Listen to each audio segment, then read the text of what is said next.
tear your soul apart. Presto, you're dead.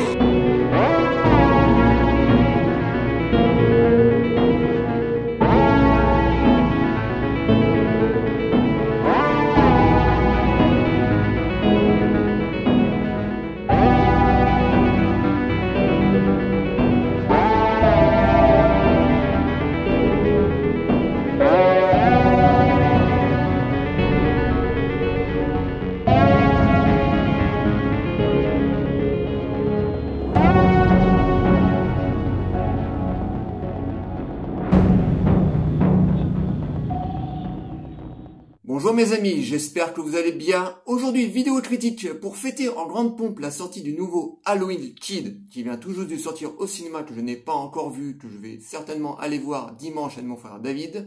Je voudrais revenir sur un des épisodes de la saga originale le moins aimé, Halloween 3, le sang du sorcier. Donc, c'est parti. You don't really know much about Halloween. Halloween. The barriers will be down between the real and the unreal. And the dead might be looking in. The last great one took place 3,000 years ago when the hills ran red. Halloween, the children. You happen to know anything about this Cochran? All I can tell you, mister, is watch out. Season He's watching you, friend, I guarantee you that. Trick or treat, trick or treat. Hey, Mr. Cochran, just what is the final process? Fellas, I was just kidding. Witchcraft. To us, it was a way of controlling our environment. Hey!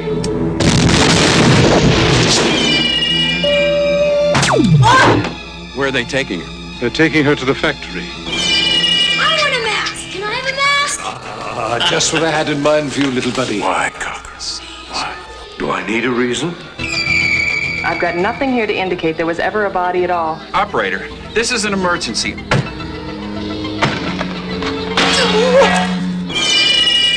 I do love a good joke, and this is the best ever. A joke on the children. I'm glad you'll be able to watch it. You've got to believe me. They're going to kill us. All of us. Stop it! Halloween. The world's going to change tonight, Doctor. Happy Halloween. Stop it!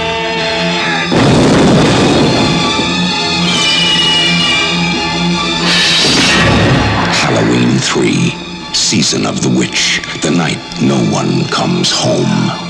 Halloween 3, le sang du sorcier, est un film réalisé en 1983 par Tommy Lee Wallace. On retrouve dans les rôles principaux Tom Hankins et Ceci Nelking.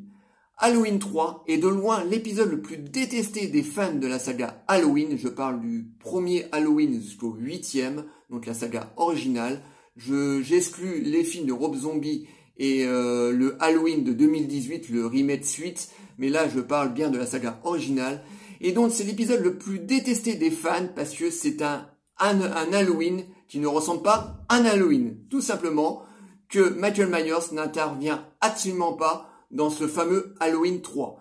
Et c'est un film que j'aime énormément, que j'ai découvert à l'époque en VHS. Certes, il n'y a pas du tout Michael Myers qui apparaît, donc il suit les deux premiers films de la saga, donc le Halloween de 78 de John Carpenter, le chef-d'œuvre absolu de slasher. Il suit aussi Halloween 2 de 82, donc qui était produit cette fois par John Carpenter et Debra Hill, la productrice de la saga depuis le début. Et ce Halloween 3 est produit de nouveau par Debra Hill et aussi par John Carpenter, qui écrit aussi le scénario et qui réalise aussi la BO, une très très bonne BO d'ailleurs, un de ses meilleurs scores, pour moi en tout cas, je l'adore. Et j'aime beaucoup ce film, mais malheureusement, à la sortie du film, il se prend un méchant gadin. Ensuite, il est sorti en VHS, a eu droit à un petit succès, voilà. Mais ça a toujours été le vilain petit canard de la saga originale. Les gens l'ont toujours boudé. Et je n'ai jamais compris pourquoi, parce que même s'il n'y a pas Michael Myers qui apparaît dans le film, Le film est vraiment très très bien, on a vraiment une très très bonne histoire, on a vraiment de très très beaux maquillages, de très très beaux animatronics. Il est assez sanglant par moment, bon on n'est pas non plus dans du saut par exemple, où on a du sang à tous les étages, mais on a quand même de très belles mises à mort. Et pour moi, ça a toujours été un film que j'ai toujours aimé voir. Je l'ai vu une vingtaine, une trentaine de fois, et à chaque coup, pour moi, ça a toujours été un plaisir, parce que même si c'est pas un film de la saga Halloween, on sent nettement planer au-dessus du film l'aura de John Carpenter. Voilà.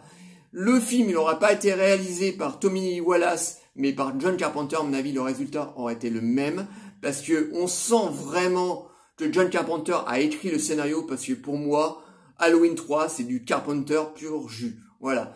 Donc nous suivons les aventures d'un homme qui se fait pourchasser dans la rue, voilà, par 3 mecs en costard noir, on dirait des Men in Black d'ailleurs. Et cet homme arrive à se réfugier dans l'hôpital de Haddonfield, parce que le film se passe à Haddonfield, excusez-moi. Donc il se réfugie dans l'hôpital de Haddonfield, donc il est blessé, il est pratiquement quasiment mort. Et sur son lit de mort, il révèle au médecin qui le prend en charge: arrêtez-les, ils vont tous nous détruire. Et à ce moment-là, il meurt. Et dans les bras de cet homme se trouve un masque d'Halloween. Ça pique la curiosité du médecin, qui va commencer à, entre guillemets, faire son enquête, et il va découvrir qu'il y a un complot qui est en train de se tramer, voilà, qu'il y a un fabricant de jouets qui fabrique des masques d'Halloween pour sacrifier une bande d'enfants, pour sacrifier même l'intégrité des enfants pour la nuit d'Halloween. Voilà en gros l'histoire de Halloween 3. Alors c'est un film que j'adore. L'histoire est vraiment très classique, mais vraiment très très bonne. Le casting est vraiment très très bon. On retrouve un acteur qui est très très fidèle à John Carpenter, parce qu'il apparaît dans beaucoup de films de John Carpenter, qui est Tom Atkins. Donc cet acteur a joué dans pas mal de films de John Carpenter. Il a joué dans Fog par exemple. Je crois qu'il a joué aussi dans New York 1997. C'est vraiment un acteur qui a beaucoup collaboré avec John Carpenter. C'est aussi un acteur qui a joué dans pas mal de films fantastiques et d'horreur dans les années 80. Donc c'était une tête assez connue, un très très bon acteur qui joue le rôle du médecin qui retrouve donc cet homme mourant qui lui délivre ce message en disant: voilà, arrêtez-les parce qu'ils vont tous nous massacrer, et donc qui lui confie ce masque d'Halloween. Donc il est super bien joué par cet acteur que j'aime beaucoup. En face de lui, on retrouve une actrice que je ne connaissais absolument pas, qui est Stacey Nelking, donc qui joue le rôle d'une jeune fille qui va l'aider dans son enquête. Et qui est en fait la fille d'un vendeur de jouets qui a été assassiné par ce groupe d'anarchistes qui veulent faire des sacrifices sur les enfants. Donc ces deux personnages vont se retrouver, vont mener leur petite enquête jusqu'à avoir un dénouement final qui est assez atroce. Voilà, parce que le film se termine vraiment très très mal. Mais bon, rassurez-vous, je ne vais pas vous spoiler la fin du film parce que je veux vraiment que vous découvriez cette fin. Mais c'est un film que j'aime énormément parce que ça n'a rien à voir avec la saga Halloween, mais ça traite. C'est pas pour autant que ça traite pas de la nuit d'Halloween, parce que le film se passe pendant la nuit d'Halloween, en tout cas les 24 heures, 20 ou 48 heures avant la nuit d'Halloween. Donc on a toute l'histoire tourne autour d'un fabricant de jouets, en fait, qui est un sorcier, qui veut sacrifier des enfants sur l'autel d'Halloween, sur le thème d'Halloween, qui était il y a bien longtemps, 2, 3 ou 400 ans en arrière, qui était une fête païenne où les enfants ne faisaient pas du porte-à-porte pour avoir des bonbons, mais étaient plutôt sacrifiés sur des autels pour célébrer la mort, ou du moins, si c'était pas des enfants, c'était plutôt des jeunes filles. Voilà, donc Halloween était quand même une fête bien macabre à l'époque. Et ensuite, par la suite, après, dans notre monde à nous, on a commencé à en faire une fête plutôt joyeuse où les enfants se déguisent pour aller réclamer des friandises chez les gens. Mais au début, c'était une fête païenne qui célébrait la mort, et franchement, c'était pas cool du tout. Voilà, c'était un peu une chasse aux sorcières, mais là, on célébrait plutôt la mort. Et dans le film, c'est ça, c'est que ça traite totalement d'Halloween. Donc en fait, même si on voit pas Michael Myers qui intervient, la toile de fond de ce film, c'est quand même la nuit d'Halloween. Donc voilà. Et donc l'histoire est relativement bien menée. Voilà, le film dure 1h30. On s'ennuie pas une seule seconde.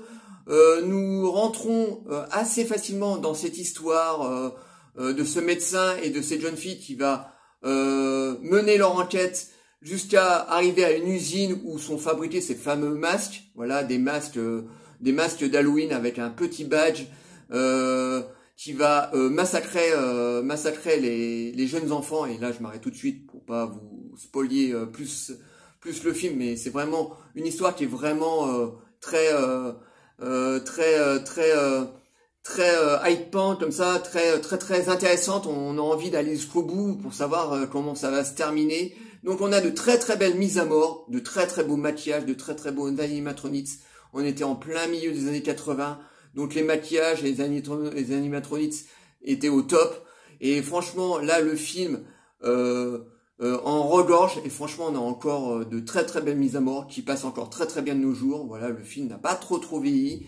On a Tommy Lee Wallace, était un réalisateur de films fantastiques et d'horreur. Franchement, on fait est très bon derrière la caméra.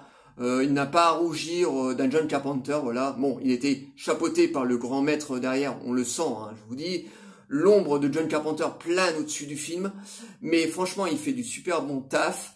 On a une musique de John Carpenter. Alors là, la musique, c'est du tip top. Dès le début du film, voilà, dès le générique du film, on sent que John Carpenter est derrière. Voilà, on a une silhouette de citrouille comme ça qui apparaît, qui commence à s'inscrire comme ça sur l'écran. En fait, c'est un écran d'ordinateur. En fait, c'est une citrouille en pixel qui comme ça qui apparaît avec la musique de John Carpenter par-dessus. Ouais, donc cette musique très lourde, très synthé, très métallique. Du John Carpenter pure souche, mais d'un score, mais d'une richesse abyssale. Voilà, mais pour moi c'est un des meilleurs scores de John Carpenter. Donc on sent vraiment derrière que John Carpenter est au-dessus de tout ça, et chapeauté tout ça.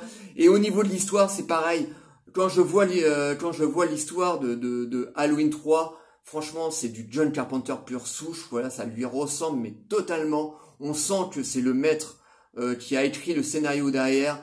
Donc, je ne peux que vous conseiller ce très bon Halloween. Donc, effectivement, je comprends que les fans, à l'époque, se sont sentis trahis parce qu'ils avaient eu droit à Halloween en 78, après Halloween 2 en 82, et en 83, on leur propose un Halloween 3. En plus, c'était marqué en gros sur l'affiche Halloween 3, le sang du sorcier. Donc, je comprends que les gens se sont sentis trahis en disant oui, mais c'est quoi ce film, ça reprend pas les aventures de Michael Myers, c'est quoi, voilà, on nous a berné, voilà, c'est de l'arnaque à la marchandise. Voilà, que les gens l'ont boudé, je le comprends tout à fait, mais je ne comprends pas pourquoi ils ne sont pas plus intéressés au film, plus intéressés que ça, parce que franchement l'histoire est vraiment très bien. Vraiment très bien écrite. On a vraiment une histoire vraiment très macabre qui se termine vraiment très mal. Voilà, le film, voilà, on a un climax de fin, mais franchement, mais très bonne. Je comprends pas pourquoi les gens ne sont pas plus intéressés de ça. Donc je voulais le remettre un petit peu en avant par rapport aux autres épisodes de la saga Halloween, parce que c'est franchement un film qu'il faut redécouvrir. Voilà, on a vraiment un très bon réalisateur derrière, on a vraiment de très bons acteurs, on a une très bonne mise en scène, on a de très beaux effets spéciaux, des très beaux maquillages. Vraiment, c'est un film de série B, mais vraiment de très bonne facture, qui est complètement à côté de la saga Halloween, mais franchement qui qui mérite vraiment qu'on le revoie de nouveau ou qu'on le découvre, voilà. Donc je voulais vraiment le remettre en avant parce que c'est un film que j'adore. D'ailleurs, David aussi l'aime beaucoup, que je vois régulièrement. Donc si vous aimez les films d'horreur qui traitent sur Halloween, parce que en même temps, il trahit pas l'histoire générale de la saga Halloween, hein, voilà, ça traite quand même de la nuit d'Halloween, donc voilà, on est quand même dans un climat de nuit d'Halloween, voilà, avec des fantômes, avec des masques, on est vraiment dans à peu près dans le même univers, sauf que là, on n'est pas du tout dans un slasher comme étaient les épisodes avec Michael Myers, mais là, on est plus dans un film d'horreur, limite même par moments science-fiction. Mais vraiment un film qui est vraiment très très bien. Donc voilà, je voulais le remettre un petit peu en avant. Donc si vous aimez les films qui traitent sur Halloween avec une bonne enquête policière, même si c'est pas des policiers, là on parle d'un médecin et d'une jeune fille qui mènent leur enquête, mais c'est une enquête qui est vraiment bien menée. On a de bonnes mises à mort, de très très bonnes mises à mort, très graphiques. Par moments, on a des très très beaux maquillages. C'est ça surtout que je retiens, de très très beaux maquillages. Donc si vous aimez des films d'horreur comme ça qui traitent de la nuit d'Halloween, franchement ce film je pense est pour vous. Je pense que vous êtes assez nombreux quand même de l'avoir vu parce que la saga Halloween quand même traîne derrière elle énormément de fans. Donc je pense que une grande partie parmi vous connaissent Halloween 3. Mais franchement, redonnez-lui une chance. C'est vraiment un film qui est vraiment très très bien, que j'adore. Donc voilà, Halloween 3 est vraiment une très très bonne suite de la saga. Voilà, j'espère que cette petite vidéo vous aura plu. Likez, délikez, abonnez-vous. Envoyez-moi des commentaires, dites-moi déjà si vous connaissez Halloween 3 ou si vous comptez le voir, je vous répondrai toujours avec plaisir. Et je vous dis à très très bientôt. Ciao les amis.